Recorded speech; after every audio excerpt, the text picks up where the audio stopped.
a podcast about things you should know if you want to change the world. I'm your host, Kelly Hayes. Last week saw the release of body cam footage of the murder of 13-year-old Adam Toledo, who was gunned down by a police officer in Chicago's Little Village neighborhood last month. Protests over the killing of Daunte Wright, amid the trial of Derek Chauvin for the murder of George Floyd, already had city governments bracing for what could be another summer of rebellion and revolt. On Thursday, as we tensely awaited the release of body cam footage of Adam's death, I was recording a conversation with Alex Vitale, whose book, The End of Policing, became so popular during last summer's protests that physical copies of the book became almost impossible to find. And we'll get to that interview in just a moment. On Tuesday, former Minneapolis police officer Derek Chauvin was found guilty of murder and manslaughter in the death of George Floyd. In his closing statement, prosecutor Steve Schleicher stated, "This wasn't policing. This was murder." Those two sentences encapsulate the state's larger objective in this trial, to re-legitimize itself by exceptionalizing Derek Chauvin. Because what happened to George Floyd was sadly not exceptional. It was policing. Police kill approximately 3 people per day in the United States. 1/3 of all people killed by strangers in the U.S. are killed by police, and many, many more are killed by the system in ways that are less direct, but equally final. Millions more are degraded, brutalized, and robbed of their well-being and dignity. The murder of George Floyd was heinous, and it should be unthinkable, but it was not an extraordinary occurrence. The uprisings that followed were extraordinary, however, and the state wants them to stay that way. So with the Chauvin trial, we are witnessing an attempted divorce between a death-making system and one of its enforcers. The system hopes that divorce will grant the public a sense of satisfaction, one that many people understandably desire, and lift our hopes that the system can work. But in most cases, the system intends to remain the same, and it's betting that it can. After all, large masses of people rarely rise up to support Black and brown people who call out police violence. Last summer was a political powder keg. Liberal-minded people were fired up with rage and eager to take on authority as Donald Trump oversaw a moment of collapse that left many people feeling trapped in their homes or even left for dead. Now we are living in a very different moment, when many are hungry for the status quo and leery of rebellion. Many, it seems, would be happy to accept some token evidence that the system can be redeemed and move on with their lives. Usually, no such evidence is even requested. I have watched in recent days as people have tried to justify the killing of Adam Toledo, who was gunned down by a Chicago police officer after halting and raising his hands as instructed. They say Adam was armed and running from a cop at 2 a.m., as though police are supposed to kill people for being armed, running away, or being out at 2 a.m. I have heard people say that the officer who killed Adam had only a split second to decide what to do, as though the officer's feelings and impressions in that moment should be our guide. In Graham v. Connor, the Supreme Court ruled that, quote, "the reasonableness of a particular use of force must be judged from the perspective of a reasonable officer on the scene," end quote. That ruling fashioned the general practices and beliefs of an inherently violent and racist institution into a standard of supposed reasonableness that has since been used to protect and exonerate its membership. Adam Toledo's feelings, his obviously justified fears, are treated as a non-factor in the public discourse around his death. The reason for this is that the police officer is viewed as acting in a fully legitimate context, while Adam is viewed as acting in a completely illegitimate context. Eric Stillman, the officer who murdered Adam, is seen as an agent of safety, playing by the rules, while Adam is viewed as an agent of chaos, sowing danger and disorder in our communities. Both of these contexts are wholly imaginary. The Chicago Police Department has a well-documented history of torture, excessive force, systemic racism, and murder, as documented by local activists and the Department of Justice. Eric Stillman has had 3 complaints filed against him since 2017 and 4 use of force reports during that time. all 4 incidents involved force against black men. In the minds of many people, Adam is a dangerous generalization, a brown child with scary affiliations who embodies the super predator stereotype politicians conjured up to paper over their own failed policies and justify the explosion of the prison industrial complex, the forever expansion of policing, and the conversion of many schools into jail-like test mills. The cop who killed Adam is ensconced in another manufactured fevered dream, the police procedural. Most people have no significant contact with police in their lives. Their ideas about cops are mined from news stories, which often repeat the lies of police verbatim. And more often, cop shows, which spew propaganda into living rooms across the country, telling stories about sympathetic cops who are the only thing that stand between us and the worst that society has to offer. They are thoughtful, often empathetic, and forever in danger. When they break the rules, we are meant to understand that it's for the greater good, and that we might have done the same. Viewers are left with the impression that these television shows, rather than footage of how police actually treat the public, are what policing looks like. For those whose conception of the police is largely grounded in television or state fear-mongering, a break from that unreality is needed. Even those of us who understand policing as the daily source of abuse, indignity, and violence that it is must further our analysis, because we are up against a culture steeped in propaganda and toxic sentimentality. We need to be armed with knowledge as we approach complex conversations about not only defunding and dismantling the police, but also dismantling our collective illusions about them. It's us against the cop shows, and people love cop shows. So we are going to have to show up brilliantly. I hope that today's conversation will offer some assistance in that regard. I will be including other resources to assist with this deprogramming in the show notes and in future episodes. For those of you who are willing to challenge your ideas or to help knock down the lies this society has fashioned to prop up its violence, I thank you for your time. Today's guest is Alex Vitale. Alex is a professor of sociology and coordinator of the Policing and Social Justice Project at Brooklyn College and a visiting professor at London South Bank University. He has spent the last 30 years writing about policing and is author of the books City of Disorder, How the Quality of Life Campaign Transformed New York Politics, and The End of Policing. Alex Vitale, welcome to the show. Thank you, Kelly. First, I think it's important to talk about what police do and don't do.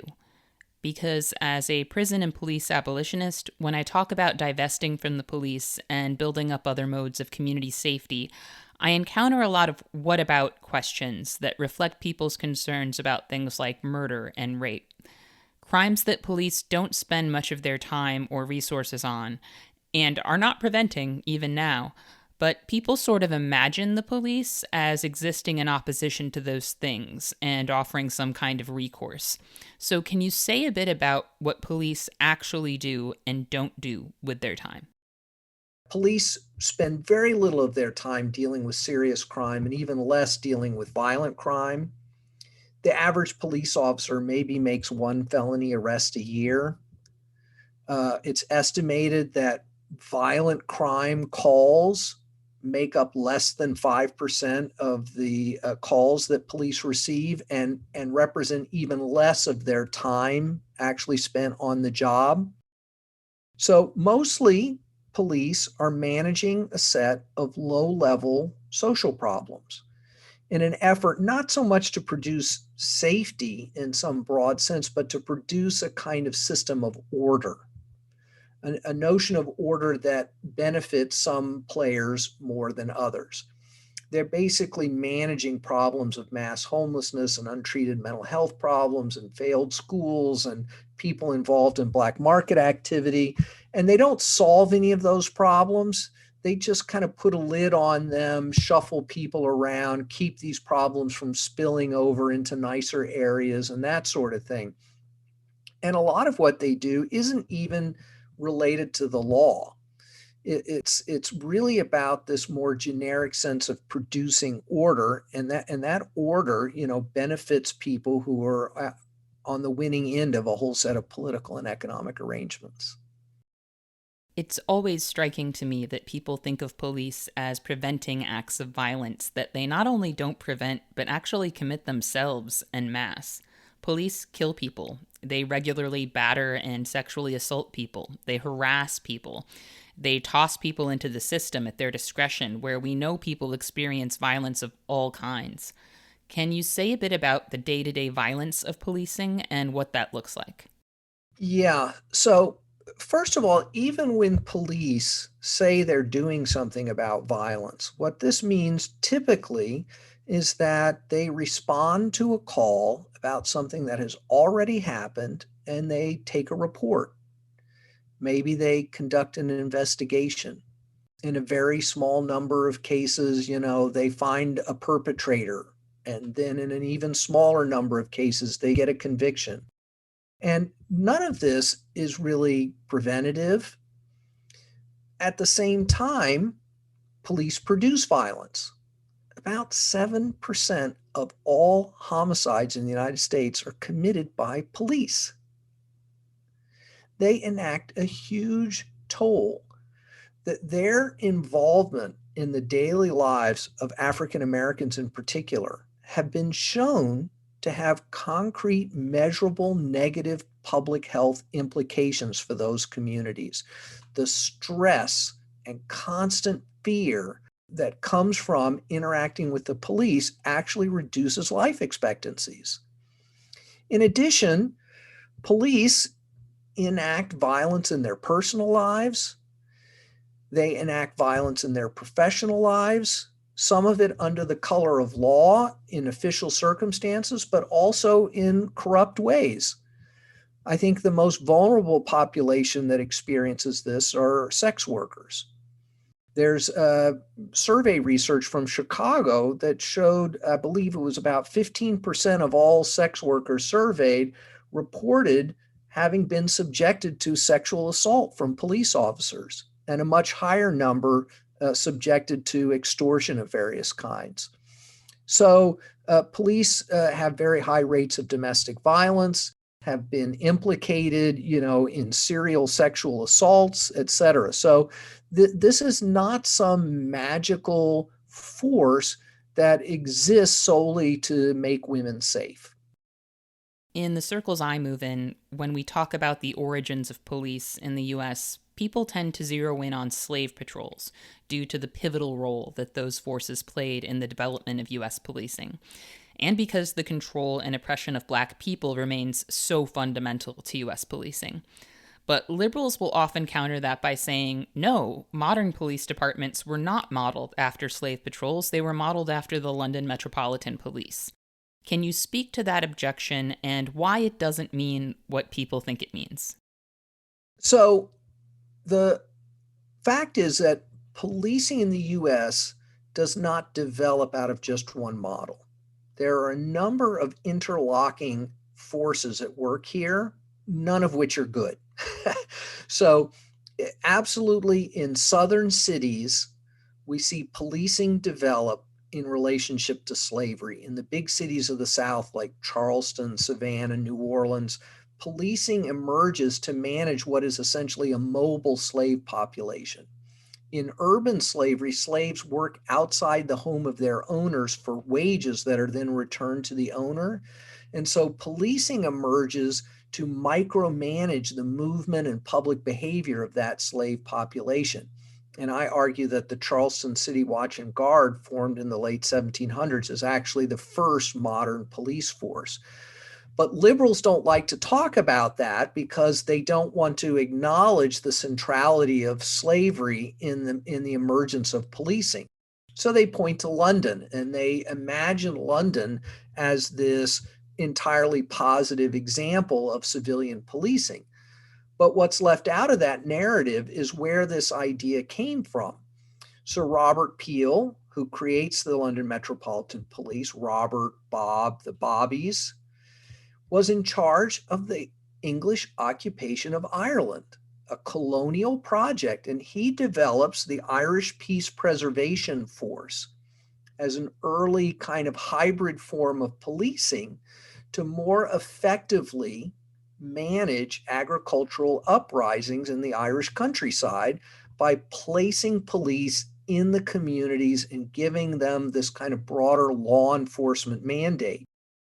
He then takes that model to England, where London is experiencing this massive influx of rural workers who have been displaced by the enclosure movement that's privatizing public lands in desperate search of employment in the new industrial economy.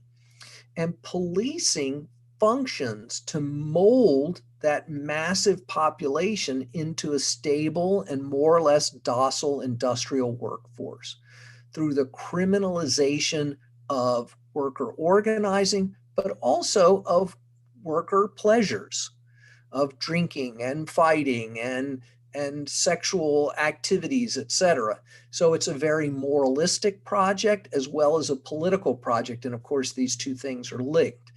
And it's that model that's applied in the northern United States. So in Chicago, for instance, Simon Balto and others have done great work in showing how policing emerges to micromanage immigrant populations who are coming mostly from Europe and forming them into America's stable industrial working class. And then finally, in the western part of the country, policing really emerges as a colonial project about the displacement and even extermination of indigenous populations and the displacement and the creation of a second-class citizenship status for Latinos of Spanish and Mexican descent as whites move west. In your book, you wrote that the origins of policing were tied to three basic social arrangements of inequality in the 18th century: slavery, colonialism, and the control of a new industrial working class. And I'd never heard it summarized quite that way before, and I really appreciated the simplicity of that breakdown. I plan to use it in movement education spaces in the future, so thank you for that. I think it's important for us to have that kind of multidimensional analysis, particularly when we're looking at militarization. On April 12th, Chicago's Office of Emergency Management and Communications responded to the protests unfolding in Minnesota by tweeting, quote, "The city is monitoring events nationwide. While no actionable intelligence, out of caution, assets are strategically staged citywide for safety," end quote. So in response to people protesting the killing of Daunte Wright in Brooklyn Center, our city government in Chicago was using military speak to announce the staging of assets, despite having no actionable intelligence, meaning no one in our communities had done anything provocative whatsoever. But a military response was still being mounted, with potential protesters being framed as some sort of looming terrorist threat. I found this striking in contrast to the attack on the Capitol, where no meaningful preparations were made to defend Congress despite mass public announcements that officials at the highest levels of government would be attacked. But the sad thing is, this staging of assets is going to be received as normal by a lot of people, and even necessary. Because at this point, people are growing accustomed to imagery of tank-like police vehicles and armies of cops decked out like stormtroopers bearing down on protesters. Many people have been conditioned to see potential looters as being to blame for these escalations in the wake of various acts of property destruction that occurred last year. But the idea that these escalations are responses to recent events is really ahistorical. As Miriam Kaba and Tamara Knopper discuss in We Do This Till We Free Us, a lot of people think of militarization as being a recent phenomenon, a sort of domestic byproduct of the war on terror, when really the militarization of the police is anything but new. So I want to take a huge leap back in time for a moment and talk about August Vollmer, who is considered the father of modern policing. As you describe in your book, Vollmer really cultivated his vision of policing while participating in the U.S. occupation of the Philippines, which became a sort of testing ground for police techniques and technologies.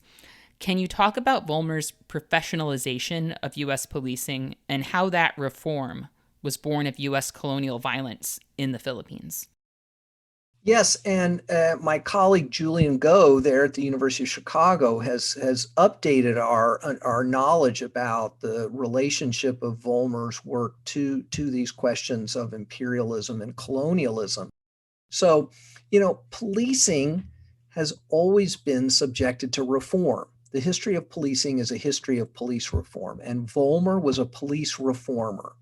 His ostensible mission was to try to root out the gross corruption of American policing and replace it with professionalization.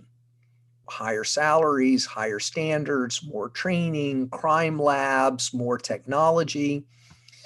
But this mirrors the emergence of a more scientific form of colonialism around the world, of the management of colonized populations. And for the US, this is occurring primarily in the Philippines, that comes under American control at the end of the Spanish American War. And the US develops a whole set of professionalized technologies to prevent uprisings in the Philippines. They install telegraph systems, two-way radios, they create card file systems, and all of this is highly professionalized.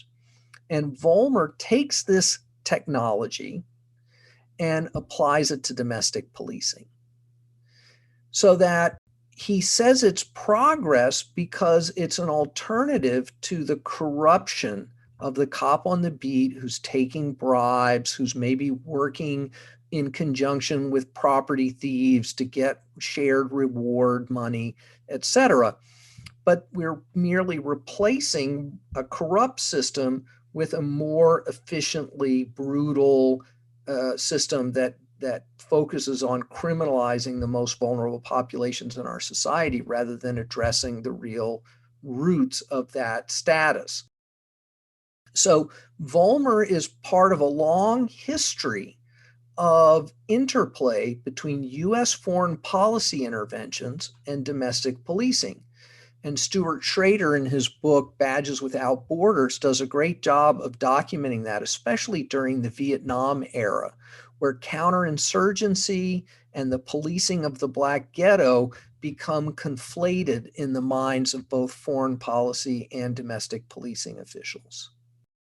I'm thinking about how we've seen that interplay enacted locally in Chicago, specifically in the case of John Burge, a now dead former police commander who tortured and oversaw the torture of black people in Chicago's Area 2 headquarters from 1972 to 1991, employing tactics he learned during the Vietnam War. Burge was actually a decorated war veteran. Well, there's an interplay, right, between prison management, policing, and militarism and colonialism. So that, the using of telephones to electrocute people is happening in interrogation rooms in South Vietnam and in hidden prison storage rooms in Arkansas and in secret police lockups in Chicago. And there is movement of individuals between all of these institutions, as we saw with the Abu Ghraib outrages, right, where it was American prison guards who enact systems of torture and humiliation in American military prisons. In your book, you wrote, liberals think of the police as the legitimate mechanism for using force in the interests of the whole society. And I find that sentence so infuriatingly accurate. Nearly everyone but police in the United States is subject to the admonition that violence is never the answer. And when we are victimized by police, we are told that resistance is never the answer, which is why we see so much talk of compliance when someone is killed by the police.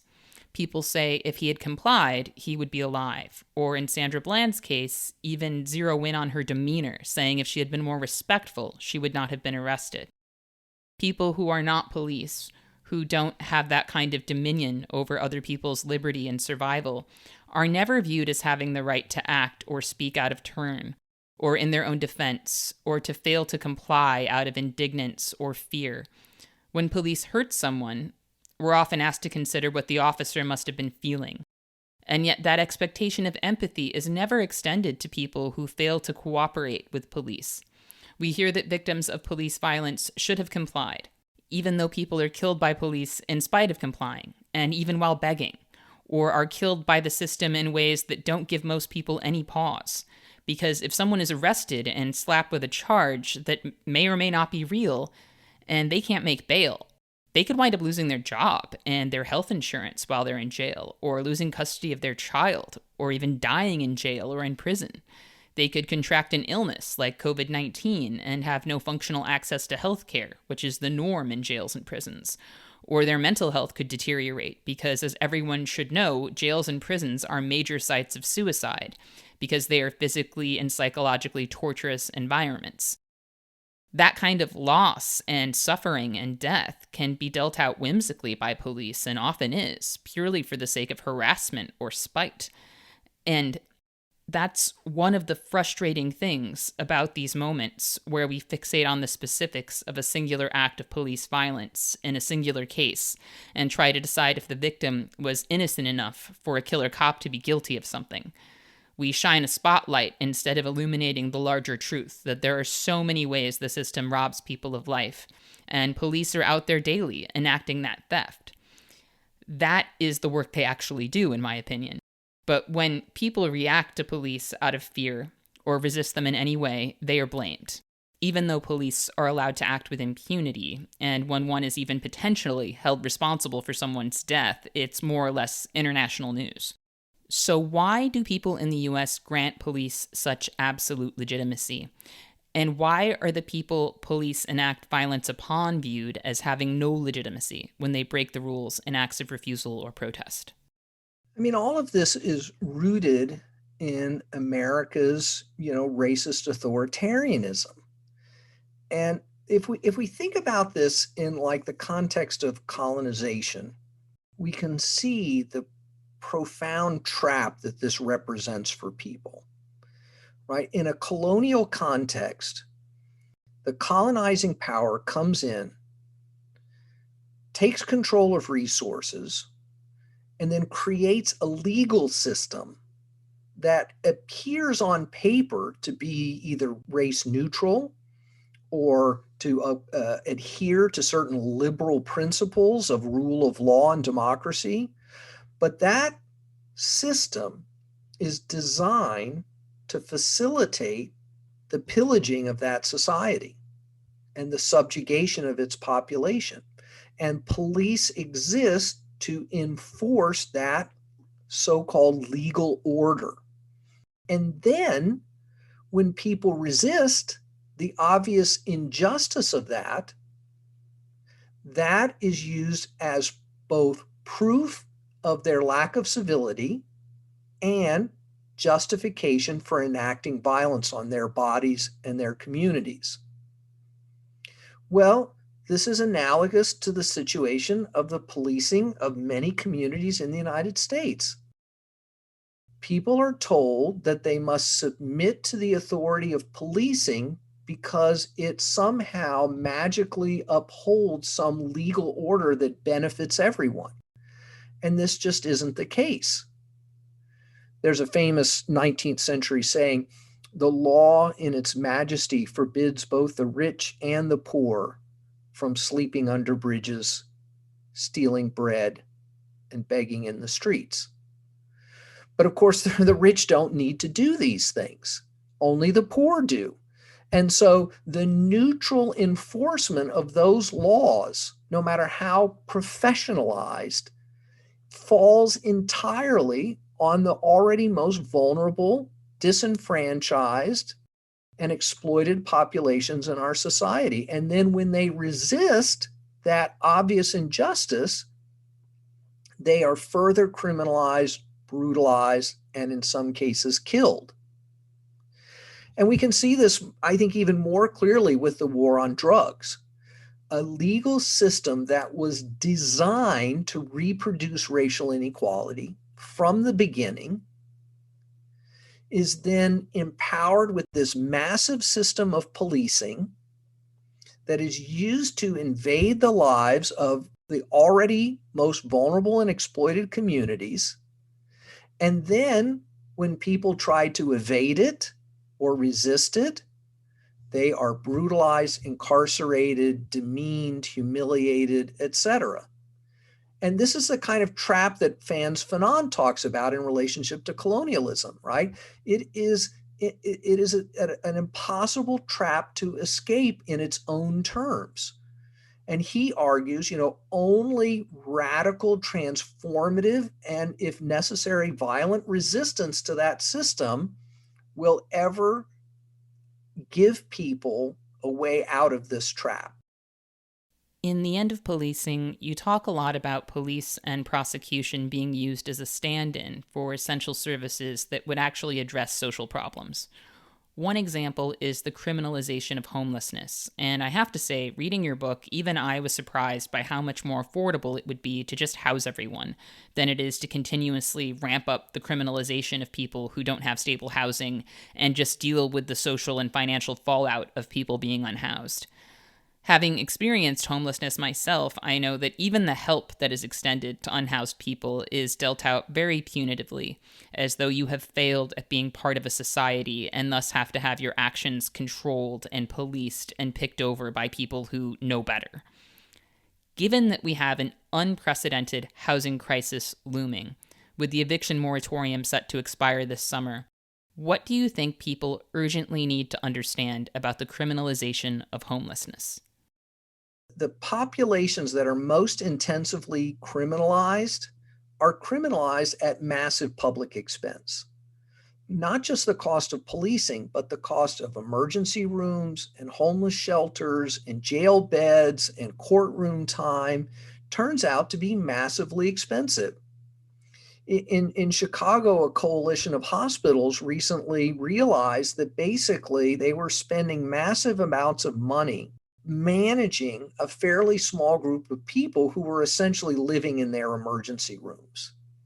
And they realized it would be cheaper to just permanently house those people and provide them with support services than to allow them to continue to utilize emergency room facilities.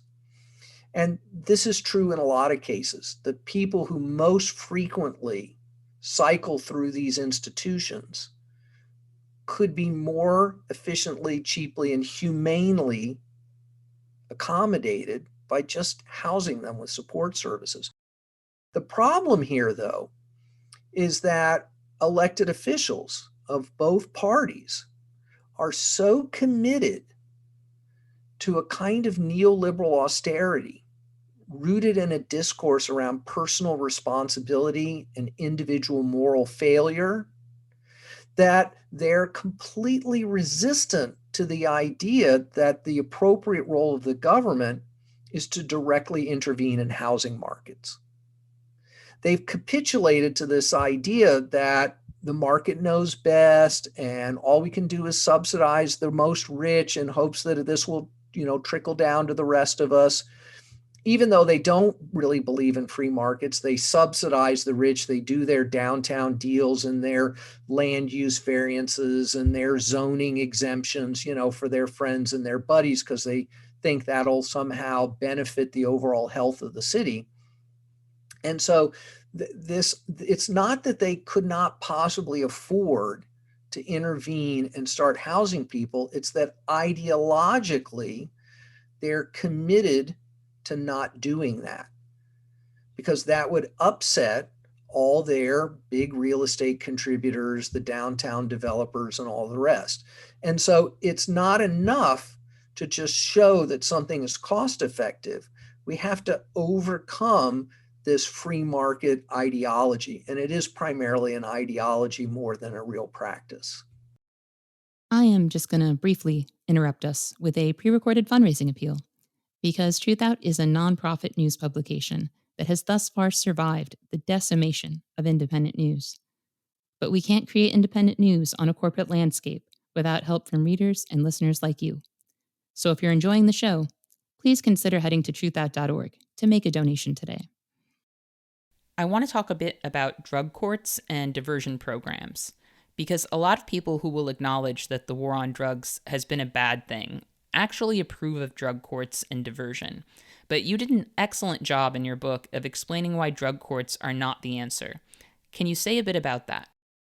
So, specialized courts have emerged over the last 30 years or so under this idea that, the courts are filled with people whose problems are rooted in their poverty and social dislocation. And rather than actually addressing the root causes of their vulnerability, we are trying to reform the court system by hiring a few social workers and creating a few dead-end social programs to take the edge off of the bad optics. And drug courts, where we have some pretty good research, the proponents of these things have said things like, well, the people who graduate from drug court have better outcomes than the people who go directly to jail or prison. The problem is that's the wrong comparison. What we should be comparing is the outcomes for people who start the process of a drug court versus people who start the process in a regular court. And when we do that, it turns out the outcomes for people who start in drug courts overall are worse. They spend more time in custody and they have higher rates of recidivism. So these courts add extra expenses to the system under the veil of reform, and they don't produce better overall outcomes. We need to just end the war on drugs and turn this problem over to public health authorities and completely remove the criminal legal system from any role in this. In your book, you talk about police in schools and how the practice of policing schools has evolved since the 90s in response to fear-mongering about super predator children. You also talk about how the policing of schools connects with the test-driven neoliberal education model, which has made many schools more like prisons. Can you say a bit about the escalation of policing in schools and how it connects with these neoliberal education policies? So in the 1980s and 90s, we're ramping up austerity across the country at all levels of government. And so public spending for education is on the chopping block. And a group of conservatives who are motivated by the desire to cut taxes, privatize, right, the whole neoliberal agenda, they say, we have a solution. The chief proponent of this is actually George W. Bush while he's governor of Texas. He says, look, we don't have to put more money into schools. The problem is they're wasting the money they have. We need schools to focus on the essentials, reading, writing, arithmetic, the 3 R's. And we need to create accountability, personal responsibility for meeting these educational objectives. So we need to get rid of the clubs and the bands and the art classes and the extracurriculars and the sports teams. And we need to rigorously test everyone and tie things like teacher salary and school funding to performance on the test. And this will get everyone to focus themselves on developing these essential skills. And over a period of years, the test scores appear to go up. And everyone says, aha, the Texas miracle. They prove that austerity works, the testing works, and that we don't need to properly fund education. We just need to do all this testing. What is not discussed is how that is actually experienced by students and who is tested and who isn't. So what happens is that in addition to all the cuts and the testing, they also implement a whole set of zero tolerance disciplinary initiatives and intensive school policing. And what happens is that they drive huge numbers of, quote, low performing, unquote, students out of the formal educational system and into so-called alternative schools. which look like prisons and are not included in the testing regime. So they just juked the numbers by taking students who were dragging down test scores, criminalizing them, excluding them from a real education, and then claiming that this system works. Well, it works in the sense that if you X out 10, 20, 25% of students, those with special needs, those who are struggling with problems in the rest of their life, and you just cancel them out basically for life, because what we know is that those processes of school exclusion lead to long-term involvement with the criminal justice system, very poor economic outcomes, premature death, etc. So this is the fake model of austerity reform. And then the Clinton administration comes along and ramps that up even further, playing on the super predator myth and responding to the Columbine High School massacre. Clinton is part of this process as well, that then when Bush becomes president, becomes No Child Left Behind and becomes national policy. I want to talk a bit about gang suppression units, because gangs are the favorite scapegoat of both Democrat and Republican politicians. Everything that's wrong with our communities is always the fault of gangs, rather than the material conditions that actually make crime more likely to occur. But in reality, the policing of gangs has been a huge source of corruption, state violence, and distrust between communities and the people who govern them. Can you speak to some of that history? So the primary work of the Policing and Social Justice Project here in New York is pushing back against gang suppression policing. So we're part of the Gangs Coalition here that's made up of family members, community groups, legal advocates, academics who are pointing out the huge mistake that New York City is making. So for many years, New York resisted framing its youth violence problems as being gang problems to be suppressed by policing. They hired youth workers, they established youth boards, they created diversion programs, and they did not try to frame this as a gang problem. Even though some young people consider themselves to be in gangs and some of the violence has an organized character to it. And this was a very good decision going back to the 1950s.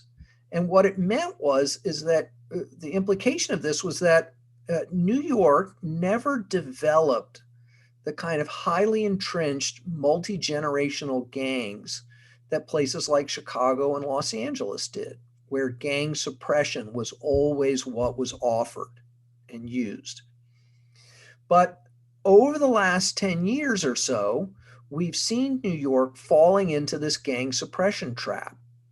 With the elimination of widespread stop and frisk practices, the NYPD said, well, we have a different tool for criminalizing young men of color. We're going to call them gangbangers.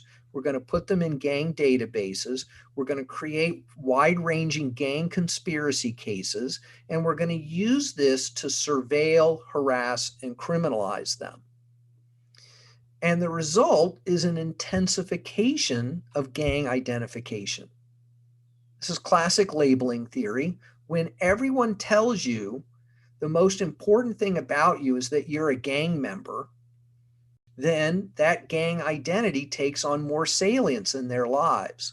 And what it means to be a gang member is not that you wear similar colors and you like to party together and maybe you do some shoplifting sometime and you walk to school. No, now being a gang member means you're at war with the police. And so it encourages more defiance, more violence, more resistance that engenders more police repression. And really what this is about, it's about taking the very real needs of young people that sometimes result in violence and saying it's about moral failure to be resolved through intensive policing. Instead of saying, oh, look, we've got a cycle of trauma, we've got deep alienation from the formal labor market, we've got educational failure, we've got families that are in deep crisis. See, by calling it gang behavior, we erase any responsibility for producing the conditions, and we just say, oh, these are super predators who are morally deficient, and the only thing we can do is just lock them up for as long as possible. Gang suppression units also have a pretty scandalous history. In 2007, the Chicago Police Department disbanded its Special Operations Section after 7 members were charged with felonies, including armed violence, home invasion, kidnapping, and a murder-for-hire scheme against a fellow officer. The Los Angeles Police Department has also gone through some dramatic cycles of rebranding and disbanding its anti-gang units amid scandals and widespread corruption. Could you say a bit about some of that history? Sure. So the process of gang labeling and gang suppression is dehumanizing. And you have statements coming from like LA sheriff's executives saying, how are we going to address this gang violence the way we would, a pest control problem? We're just going to wipe these people out. You have the LAPD targeting neighborhoods, individuals, families, housing complexes as inherently criminal, evil, and then unleashing violence, harassment, destruction upon these folks, engaging in, a kind of process of deterrence rooted in this idea that if we just threaten, punish, and intimidate people enough, that this will get them to change their behavior. And this does not work. It makes the problem worse. Even enlightened police leaders know this, but they're so that, the politicians have so empowered them to be in charge of every social problem that the best they can come up with, are some superficial reforms in between bouts of extreme corruption and violence. And we've also seen that dehumanization manifest itself in our schools. I believe I heard you talk in an interview about having filmed a police officer threatening to tase a group of students for not walking home fast enough from school. Yes, asked them if they wanted to ride the lightning. I was just coming out of my office when I see these police officers, jump out of their police car with their batons already out, approaching some, high school kids on the sidewalk. And I followed them and videotaped all this. And, the officers still have not suffered any consequences for this behavior. And the fact that they had this expression, ride the lightning, said to me, this is a routine practice, that the cops know what that means, and they know that the students know what it means because they're subjected to these threats on a regular basis. School policing has been a total abject failure. No matter how we look at it, it is not making schools safer. It's destabilizing the educational experience for young people. It's preying on the already most challenged, most vulnerable students, and we just need to put a complete stop to it. A huge shout out to the Black Organizing Project in Oakland, which has really provided a model for the kind of organizing that's needed to try to get police out of the lives of our children. Absolutely. And shout out to Cops Out CPS, which has been doing great work here in Chicago as well. We have seen a lot of hope in the last year in that kind of organizing and in the defund movement, despite being regularly written off by detractors across the political spectrum. The campaign has been winning very impressive victories, building off years of abolitionist organizing and other community efforts that were rarely given the national spotlight. Activists seized the momentum of last year's protests and have won what are, in my view, an unprecedented set of victories. As documented by Andrea Ritchie and Interrupting Criminalization, defund organizers have extracted over $840 million from police departments and secured investments of at least $160 million in communities. They removed cops from schools in over 25 cities, saving an additional $34 million for investment in meeting student and community needs. We have also seen waves of new organizers trained up through defund efforts, including in Minneapolis, where Reclaim the Blocks, Train the Trainers efforts helped fuel a successful campaign to reduce the police budget. Here in Chicago, we've been something of a hub of abolitionist organizing for quite a while, so I am quite accustomed to the unthoughtful and uncurious dismissals people toss out when we talk about taking resources away from the police and rerouting funds to our communities. But even as defund garners victories, it is railed against as unfocused, impractical, and unwinnable. And while I think some of that comes from people failing to inform themselves, what they're falling victim to in their ignorance is a neoliberal narrative, because as you've said, both Democratic and Republican mayors rely on the police to maintain inequality, because the maintenance of the inequality that creates crime is fundamentally essential to them. Defund is a major threat to neoliberalism, because if people finally understood that there is no connection between the number of cops and their safety or quality of life, they might undermine the primary function of these big city mayors, which is ensuring ever-increasing profits for large companies at the expense of people. Communities might demand things that would actually improve their lives, so the powerful really have every incentive to strike this movement down. What's, I think, significant is that the momentum, the clarity about this is moving out around the country. And so folks who used to be primarily focused on getting some more police training or body cameras or a civilian complaint review board are now moving off of that and are embracing the idea that we need to get the police out of our lives in as many ways as we possibly can and create real community-based strategies for public safety that aren't rooted in violence and coercion. And I'm extremely optimistic about at least the immediate future in relationship to the local organizing that's going on. A lot of people are in a different mindset about authority than they were last summer under the Trump administration, and I am very concerned about the safety of people who are going to be facing the violence of police this summer at protests, and about what kind of support they will receive from liberals, many of whom are more hungry for the status quo right now than they are for disruption.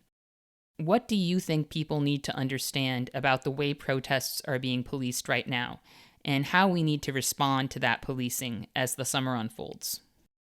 Well, I think it's clear that anyone who has watched the policing of the protests, whether it was last summer or over the last couple of weeks in Minnesota, it is pretty clear that policing has not been reformed, that we continue to see this intense use of violence to manage what are essentially political problems that politicians don't want to address, that they're using chemical agents against civilian populations that have been made illegal on the battlefield. I mean, this is outrageous behavior designed to suppress and discredit these movements. And it is serving the interests of a political class who does not want to diminish their reliance on policing. And that is why they have allowed police to make their own decisions about how to respond to demonstrations against abusive policing. I mean, this is so perverse. So we need to abolish this kind of political policing as well and demand that our politicians create real mechanisms for resolving political problems instead of trying to suppress it by ever more abusive and militarized policing. Your book, The End of Policing, was published in 2017, and I know that you've been very engaged with everything that's been happening since. The End of Policing isn't an abolitionist book, but it's definitely considered to be abolitionist adjacent. If it were published today, do you think the book would take a more abolitionist stance? So there will be a new edition of the book out later this year, and I have tried to tighten up some of the arguments where I've gotten feedback about things that could drift into reformism or whatever. I tried consciously to produce a book that would be consistent with the core thinking and practice of abolitionists while being accessible to a broad audience who is not already familiar with the concept. And in that regard, I think it's been very successful in helping to give people who aren't already part of the movement a real feel for some of the key ideas and a sense of concretely what we could do instead of policing. And while I don't deeply theorize about abolition, though there is some more of that in the new edition, I feel like I'm not in any sense, or at least I've attempted not to do anything to undermine that deeper abolitionist envisioning. Well, I am looking forward to that new edition and to the discussions it will bring. Thanks so much for joining me today, Alex. This has been a great conversation. You're most welcome, Kelly. I also want to thank our listeners for joining us today. And remember, our best defense against cynicism is to do good and to remember that the good we do matters. Until next time, I'll see you in the streets.